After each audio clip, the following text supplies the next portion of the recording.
এবার Copa del রের ফাইনালের পূর্বে এল ক্লাসিকোর আমেজে ভেসেছে ফুটবল ভক্তরা।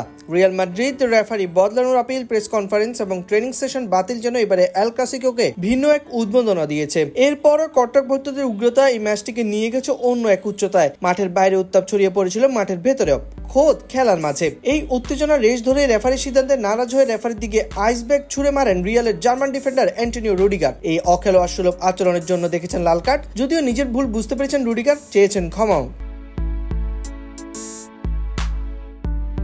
কোপা দেল রের ফাইনাল ম্যাচের আগে রেফারি বদলানোর দাবি জানায় রিয়াল মাদ্রিদ কর্তৃপক্ষ, কিন্তু রিয়ালের সে আবদার তোয়াক্কাই করে না রেফারি কমিটি। বদলানো হয়নি ম্যাচের রেফারি। কিছু সময়ের জন্য গুঞ্জন উঠেছিল রিয়াল মাদ্রিদ হয়তো ফাইনাল ম্যাচ খেলবে না। তবে যদি রিয়াল মাদ্রিদ ম্যাচ না খেলতে তাহলে হয়তোবা বড়সড় শাস্তির মুখে পড়তে হতো দলটিকে। সব গুঞ্জনের গটিয়ে বার্সেলোনার বিপক্ষে মাঠে নেমেছিল রিয়াল মাদ্রিদ। ম্যাচের শুরু থেকে রিয়ালের চাপে রাখে প্রতিপক্ষ বার্সেলোনা। পুরো মাঠ জুড়েই নিজেদের দখলদারিতে দেখাচ্ছিল পেড্রি, কুন্ডে, ইয়ামালরা। মাদ্রিদের মিডফিল্ড এবং ডিফেন্স থার্ডকে তোয়াক্কা না করে একের পর এক আক্রমণ করে যাচ্ছিল বার্সেলোনা। সুফলও আসে তাতে। 28 মিনিটে পেড্রির গোলে এগিয়ে যায় বার্সেলোনা। অবশ্য দ্বিতীয়ার্ধে গোল শোধের পাশাপাশি ম্যাচের লিড নেয় রিয়াল মাদ্রিদ। পরবর্তীতে ফেরান তোরেস এবং ম্যাচে অতিরিক্ত সময় কুন্ডের গোলে 3-2 গোলে এগিয়ে যায় বার্সেলোনা। সব স্বাভাবিক চলছিল। এল ক্লাসিকো হিসেবে মাঠে উত্তেজনা থাকবে, সেটাই স্বাভাবিক বিষয়। তবে সমস্যা বাদে ম্যাচের একেবারে শেষ সময় ওই সময় এমবাপ্পে ফ্রি কিক না পাওয়ায় রেফারির দিকে তেড়ে যেতে দেখা যায় রুডিগারকে। এমনকি বড়সড় গুঞ্জন উঠে রিয়াল মাদ্রিদ ডিফেন্ডার রেফারিকে লক্ষ্য করে হাতে থাকা কিছু একটা ছুড়ে মারেন। স্প্যানিশ গণমাধ্যমের দাবি সেটি ছিল আইস ব্যাগ।